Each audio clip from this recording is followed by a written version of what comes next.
like admit that you're learning, admit that you are new at this, talk to people who've been doing it for years and say, you know what, me, I'm struggling. So like, even when I'm struggling with something, I go to my manager, I'm like, yo, XXX, this person is doing this to me. I'm like, I don't know. Literally use the words, I don't know. I need your help.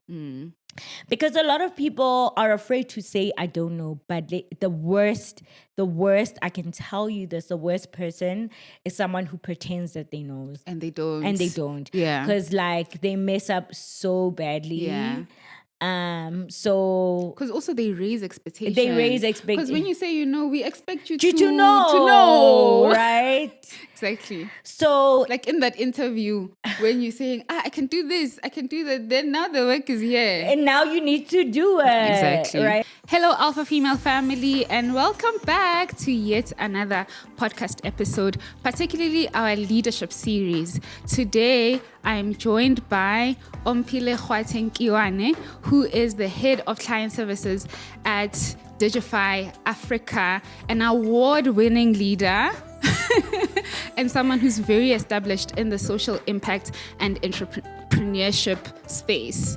Hello, Omphile. Thank you so much for having me. And welcome. Thank you for welcoming me. Yeah. Today we're actually talking about leading with the heart. So normally, you know, as women, we get into workspaces and it's always so confusing whether you lead like a man or you bring your own flair. Yeah. But before we start, what is your favorite leadership quote? It's not so much a quote, but it's something that I truly and fully believe in. I just applied recently for some leadership thing and like they basically asked me the same thing. And it's something that I live, like I kind of live by, that, you know, having integrity is doing the right thing even when nobody's watching. That's so powerful. And that's a huge thing for me. Like you say, I work in the impact space. I think the impact space is one where integrity is huge for the organization, huge for the clients. Clients or partners want to work with people they feel that they can trust. So information, data, reporting, they want to feel like they can trust that. And even if we are off by like a percentage, right? Yeah. I say to my team that we fully disclose to clients, even if they won't know, we will know. Yeah. Right. Yeah. So, working in that space requires you to have a huge amount of integrity. I'm not saying that Mother Teresa or like I'm perfect, but like for as much as I can, I try and make sure that I am honest. Because if you are not honest in your work in the impact space, then what are you doing? True. Yeah. One of my mentors used to say he knows that he can sleep at night. Yeah. And he's trusting us. Buroko. Yeah. Like he's trusting us to do the same thing. Yeah. Because, you know, people have embezzled money. People are so not trustworthy. Sometimes they pose as one thing, leaders even, as one thing and not being that thing, actually. Yeah. I love that. Yeah. I love that. Now, leading with honesty, I did preface and say normally as women, when we get into corporate spaces, you know, there's that struggle of being masculine or feminine. But there have been studies from Forbes showing that having women in the room brings a different kind of diversity, which is the softer kind of skill sets when it comes to relating to people and empathy. So what would you say is your leadership style? I think I am a democratic leader. Oh, I like to vote. Yeah. No. I am. You know, I am Siavota. But so I like to keep people involved and engaged because I think it's very hard to get people to work on a product or to work in an organization, particularly in the impact space, if you don't believe in it and if you're not involved and you don't have some sort of ownership. So you can't have ownership if you are being told what to do, right? Yeah, I hear you. So if you are involved in the design, you have opinions and you can tell us what color works, what color doesn't work. So in this space, I think it's important for you to involve your staff, the employees. But at the end of the day, I always say this to my CEO that at the end of the day, it's your company. So if the popo hits the fan, I don't want to use the profanity. Yeah, It's on you. Yeah. So there are certain decisions where you're gonna have to make the decision without it being a group Effort, work. yes. Because at the end of the day, like Gwen, You are the one you are the accountable. one accountable Yeah. for this. Yeah. So of course there are some decisions as a leader, you're like, okay, we're gonna do this. Yes. Yeah, and no, we're doing this. Yes. Right. But I think for the majority of it, you should, depending in what space, I'm not saying it works for every industry. Involve the people. Like your biggest brand ambassadors are supposed to be your employees, and then you I need love to, that. they need to They reflect you. they reflect you. Yes. And you kind of set the tone and the culture. 100%. Yeah. So in that, would you describe yourself as like an empathetic leader? Like when we speak about leading with the heart, Yeah. would you say you're an empathetic leader? I think that I am. And it can be a good thing and a bad thing. Yeah. Yeah, I mean, it's something that I struggle with, and my manager, CEO, like, he knows that I struggle with it. I mean, at the end of the day, I'm not just a woman, like, I'm black. We know you work with We have black. to work. Yeah, you work with black employees. You understand that we don't have the same problems as black people. We understand that if your father dies, you take the week off. Do you understand? Yes. So, but like, how do we also work in a very flexible environment. We work on performance based, is that what they call it? Like, yes. You produce, we don't do bums on Outcomes seats. based, basically. Outcomes, yeah. We don't do bums on seats. You don't, if you're going to a doctor, you can just say, hey guys, I'm going to the doctor. As long as you come to your meetings, as long as your job is done, you meet your targets, happy. But of course, humans are humans. Yes. And sometimes when you are that flexible, then you do get people who try and find the loophole. The loophole. And that's it's hard. It's like, unfortunately, now rules have to be made. We always joke about it. We're like, but this is not cringe. Like, like punishing people for stupid things that they know you should not be doing. Yeah. But sometimes you need to do that. Yeah. So I try, but because things happen, people live hard lives, but you also don't want to work with people that, but not every day, the dog ate my breakfast. Yeah, I hear you. Yeah. And it's often very hard to strike the balance. So bad. Because there's a part of you that can understand and you can relate to a person. And then there's the part of you, but we need to work though. Yeah. So what has been like your go-to? I have like a 3-strike rule. So I give you a chance and then I see, and then I'll give you another chance because it happens. We are people. But the third one, that's where I'm like assertive and I'm just like, no, actually, can't do this, can't work with you, or this is what needs to change. So what has been your go-to rule to kind of balance? So, do you know what I struggle with is,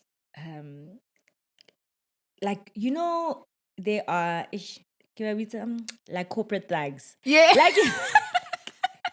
Like there are people who are so nice and it's so hard to discipline them. Oh, Yeah, those are the people. those corporate thugs. Yeah, corporate thugs.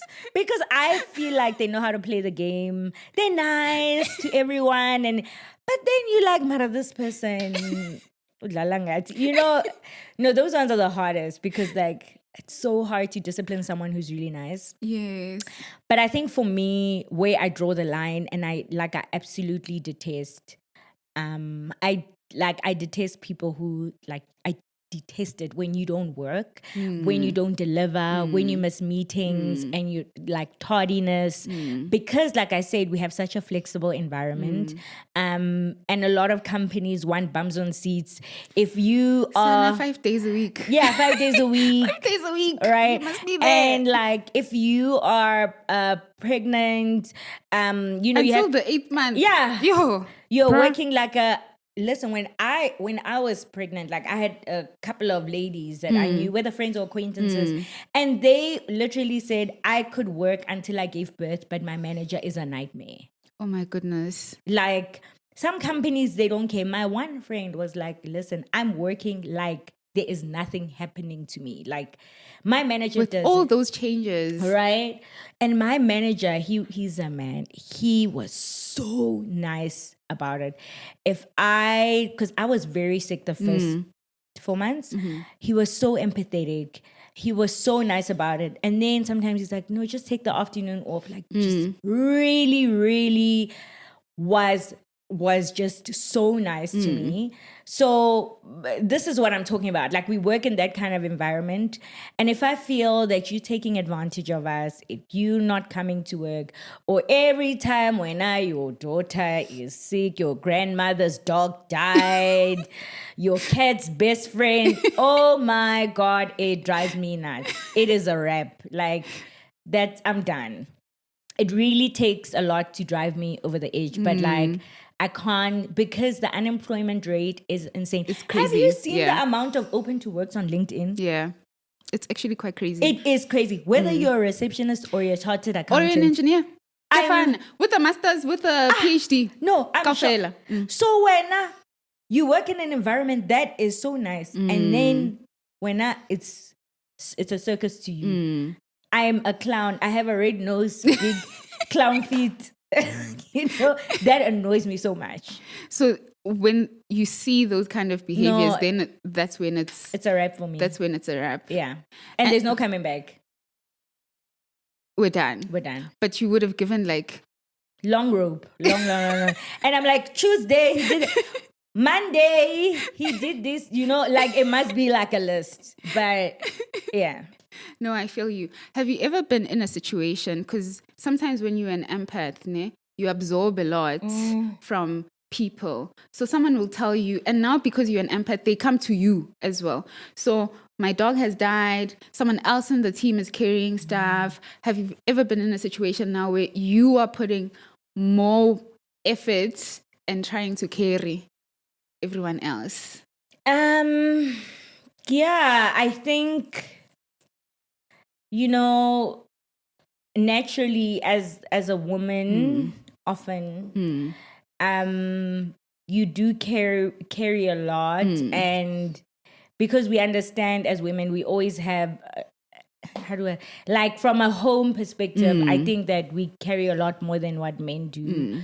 So often, whatever issues that people are going through, you empathize whether you are the sister. I remember just having an issue with someone at work, and I said to our HR, I don't know how to deal with this because, I know that she's going through X, but this person, but she still need the work.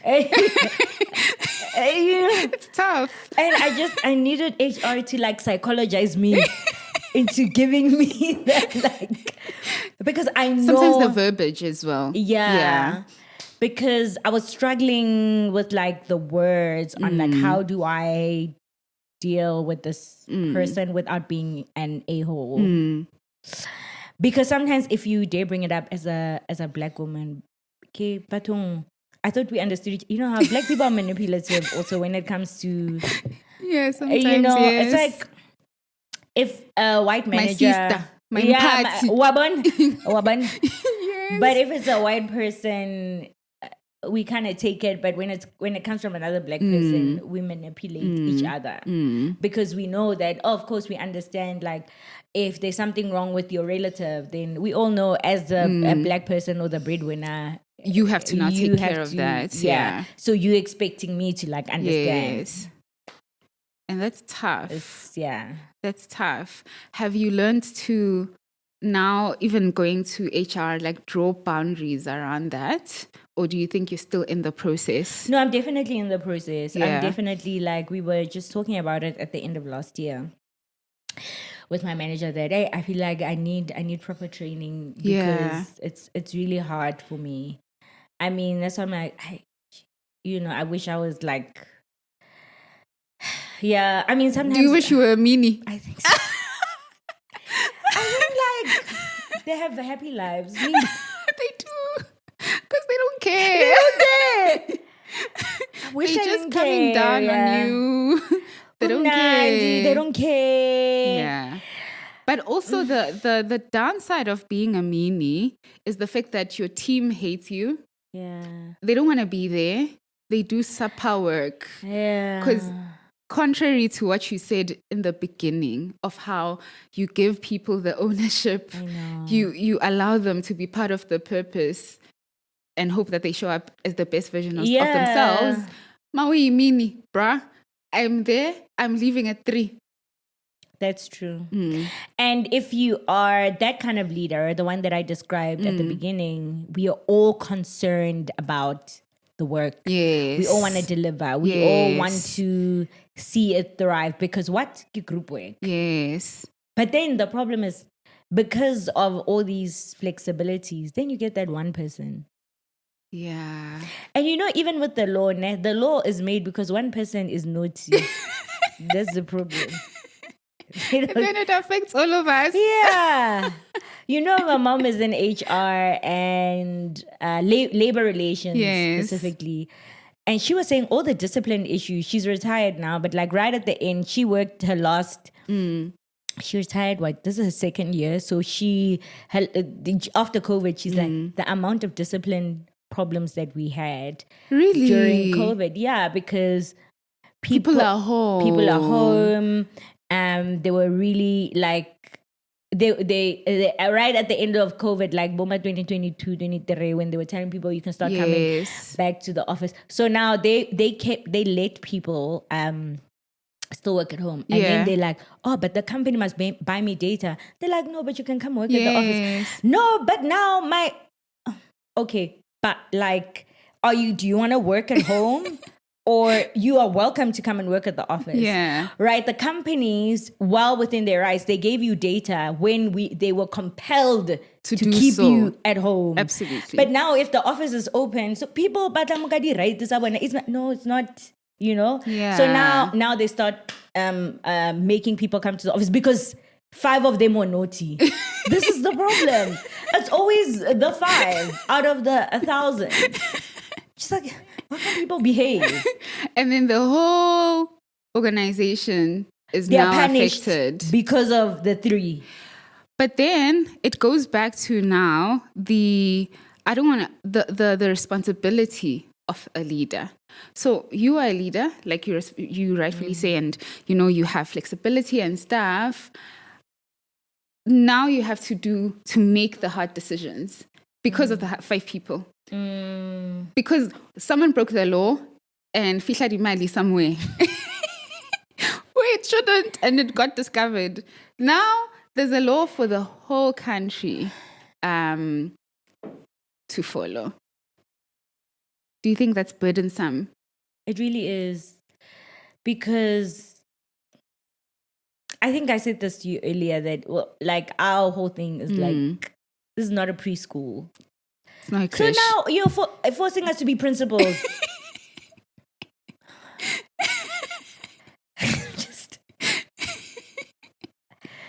It's and it's hard. It's hard. I mean, I was saying to my mom, I'm like, hey, now, when was it? 3 days ago, something. I'm like, yo, Mama, this is what we're struggling with at work, and like, I don't know how to deal with it. And we were talking through it. She's like, Ish, the thing is, you need to find the right wording, because now we need to like Go around. Ask ChatGPT. you know. Oh, thank God for ChatGPT. I am a leader. because we need to make the right decision. And like, how do you make those right disciplinary decisions without killing the mood? Yes, or the culture. The culture. Yeah, because sometimes someone works there because they actually like the culture. Exactly. So for me, I love flexibility because I'm the type of person of ugang at 3 and I can start working at 3, but by 9 it feels like I've been up for forever. So I like taking. You didn't have to say. So I like taking little breaks. So I've had work situations where I've had to super adjust so that I'm able to fit into the culture. But sometimes that affects the thinking, the creativity, because I have to now fit into that structure, basically. And that can be tough. Yeah. I guess also with this episode, now that we're talking, it is also important to educate others that if you want a leader that is kind, that leads with the heart, you have the responsibility to deliver, do your work, and like you said, have integrity. Even when no one is looking. Is watching, yeah. Because if you want that culture, your flexibility, you have to be a person who's entrusted with the work, you know, so that you can also thrive in that environment and you don't feel like you're dying. Yeah, it's so interesting because my current manager, I report to the CEO. The reason why we get along so much, and I would tell this to my husband, that he really struggles to manage people he has to micromanage. Because micromanaging is so horrible. Oh my God. It's the worst. Right. He really thrives in managing people who are creative and they're responsible and he doesn't have to worry about you. We literally have a 30-minute catch up every week. He's not at the end of the day, what did you do? And then what this and then like we have a 30-minute catch up. And then the rest of the time it's, hey, I spoke to this guy. This was you need to do this like ASAP or hey, do you understand? Like the risky just like operational things. And the reason why we've gotten along is for so long, I've been working there for, I think this year is my 7th year. It's because like he's always that's long. Yeah. It's just he trusts me. He trusts me because I have shown him that he can trust me. If I say I'm gonna do something, I do it. Yeah. And I go above and beyond. Yeah. And I'm on time. Yes. And I speak well of the company. Yes. I'm a brand ambassador inside the company and outside the company. Yeah. So it's very easy for him to trust me. Yeah. And like you say, it is your responsibility to build that trust with your manager, to show your manager that if you say you're going to do something, then do it. Yeah. Right. And Ahonadi, my dog ate my breakfast.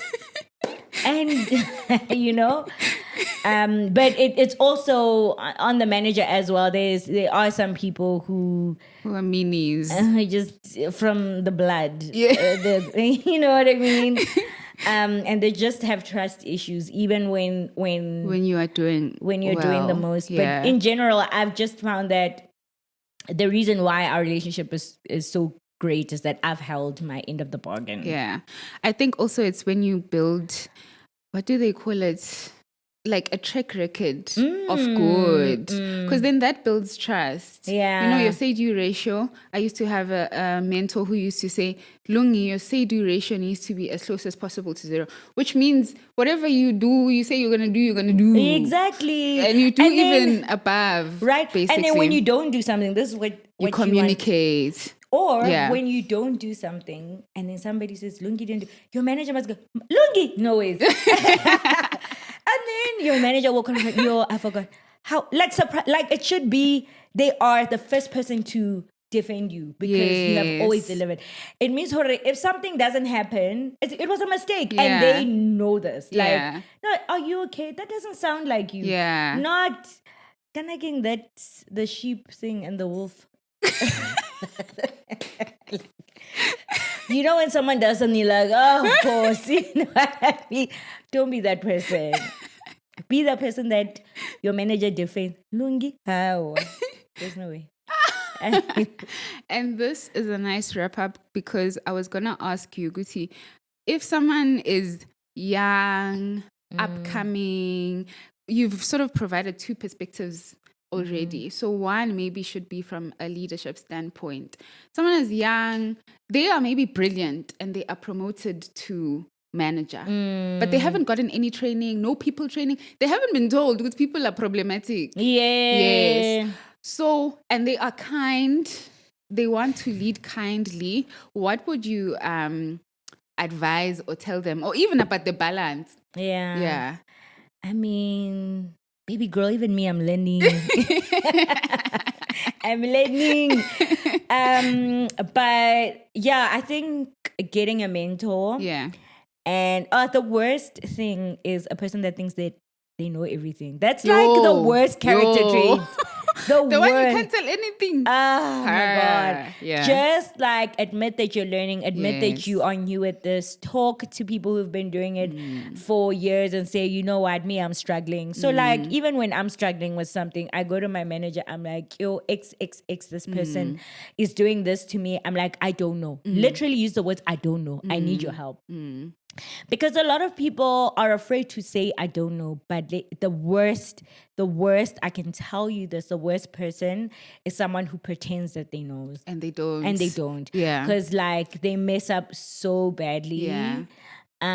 So because also they raise expectations. Because when you say you know, we expect you to know, right?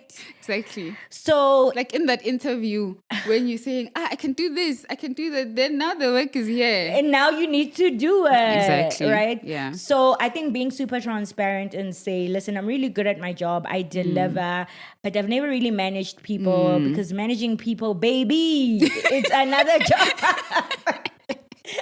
Like, I wish I could get a promotion, get the money, and not manage people. Hi, hello. That is a job because now you are managing emotions. Yes, different personas. So I think you just need to be transparent and open, and being open to learning. And do not harden your heart because. You know what makes you great, what makes you a good leader is the fact that you are a woman. And I know sometimes with women they are hard because they feel that they are forced to be hard because if you're not hard enough, then people can take you for a clown, which they can, which can happen, but don't let people's behavior change who you are. I love that. So yeah, I think just try and be true to yourself, and ask for help. Ask for help. Get a mentor. Say I don't know. And try and be firm, but like be soft. You know? I love that. The line, fine line. Yeah, they call it go engineering in the tough. Wait, is that an engineering term? Yeah, in materials actually. Now I'm going to be a bit of a geek. Wait, and I hope I'm right. Did you say into a tough? Yeah, no, of course it's not into a tough. Okay. It's like, what? It's toughness. And before I think right. Okay. Actually. But basically, into a tough, it's still... It can be nyana. It's not brittle. Yes. It's not brittle, but it has some characteristics. I told you, it's strong. Yeah. But I pull you like ceramic. It's somewhere in the middle. And I hope I'm right. Yeah. Okay, if you did engineering and I'm wrong, I'm sorry. Just disclaimer. Don't come here on the comments and land on me. But sometimes I feel like in our leadership, we can be like that. Yeah. We can be somewhere in between. Yeah, for where sure. you can get the outcomes that you want, but also know when to distinguish, being like, okay, these are my 3 strikes, and then For sure. I'm cutting the cord, and then no, I'm going to give you a chance because you've shown that Yeah. you are a trustworthy person and you sure. perform. For sure. Thank you so much. Thank you so much for having me. It's been so. Let's do this again. Right. Can we have conversations? Right. But also, I think one thing that stood out for me, just conversing with you and talking about some of the qualities that we have, is that you are very vulnerable, Sissy. I love it. I love it. And often in leadership, we try hide that vulnerability. Because you don't want people to think you're a clown. Yes, but sometimes when you lead with vulnerability, people trust you more because they can relate to you more. Because I'm a person. You're a person before you are a leader. Anyways, I hope you enjoyed that episode. And if you are a seasoned leader, maybe you can relate to what Omphile spoke about. If you are a young and upcoming leader, like she said, don't forget who you are. Lead with kindness, but also find that little tough spot if you need to tap into it. Otherwise, bye.